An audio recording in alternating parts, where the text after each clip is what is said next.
आपल्या शहरातील ताज्या बातम्यांसाठी आजच सबस्क्राईब करा केबी न्यूज।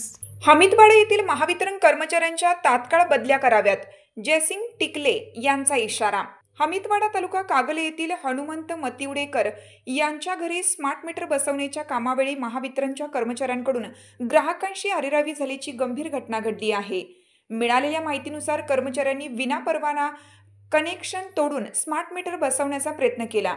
यावेळी ग्राहकांनी योग्य माहिती विचारली असता कर्मचाऱ्यांकडून समाधानकारक उत्तर न देता उलट पोलिसांची भीती दाखवून मीटर बसवण्याचा प्रयत्न करण्यात आला। ग्राहकांनी स्पष्ट केलं की जुने मीटर योग्य असून वीज बिल वेळेवर भरले जाते, तरीही कर्मचाऱ्यांनी अरेरावीची भाषा वापरत पोलवर मीटर बसवले। या घटनेने स्थानिकांमध्ये संतापाची लाट पसरली असून या प्रकरणाची चर्चा सोशल मीडियावर आणि स्थानिक वृत्तपत्रात जोरात सुरू आहे। या पार्श्वभूमीवर शिवसेना कागल तालुका प्रमुख जयसिंग टिकले यांनी महावितरणकडे कठोर कारवाईची मागणी करत इशारा दिला आहे।